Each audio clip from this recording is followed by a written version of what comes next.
Let's worship the Lord with all our hearts. Let's remember that He is alive within us every moment of every day. For 3 years, Jesus walked the earth, teaching His disciples and demonstrating before the Jewish religious authorities that He was their long-awaited Messiah. Finally, in an ultimate show of rejection and contempt, the religious authorities conspired with the Roman government and the Jewish populace to kill the Lord. The Roman form of capital punishment was chosen, and Jesus was hung on a cross until He died. After all were certain of Jesus' death, Joseph of Arimathea and Nicodemus were permitted to take His body down from the cross and lay it in Joseph's unused tomb.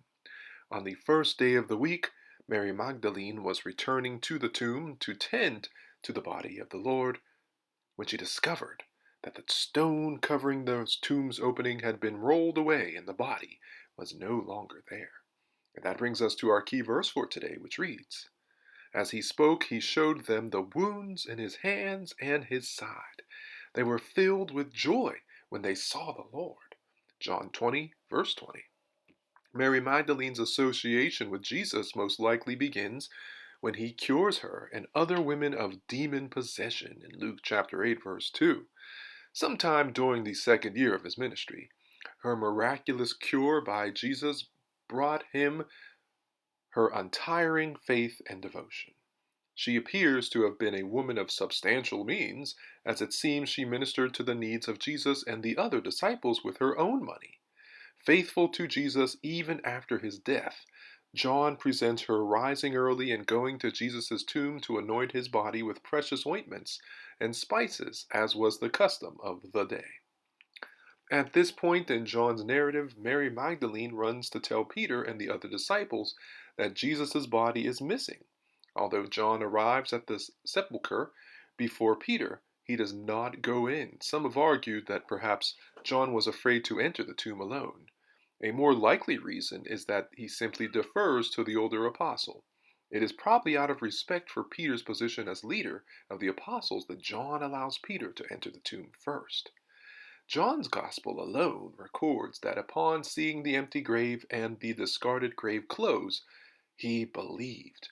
This is understandable since the writer, better than anyone else, would know this to be a fact. It is interesting to note that in Luke's account, upon seeing the discarded burial clothing, Peter wondered in himself at that which was come to pass. While Peter, the elder statesman, puzzles over the occurrence, the younger disciple believes. John uses the Greek word for believed, pisteuo, which means one who had faith or conviction. John emphasizes that this was the first day of the week. The resurrection changed everything, even the day that was considered the first day of the week and the day on which Christians have chosen to worship. Jesus greeted them with the beautiful words, "Peace be unto you." The Hebrew word for peace is shalom and is used by Jews today. But the Jews of the New Testament spoke Aramaic, and the New Testament was written in Greek. And the Greek word for peace is eirene, and includes the wish for prosperity, peace, quietness, and rest. When Jesus uttered, "It is finished," while He hung on the cross, He was indicating that the work of atonement was completed.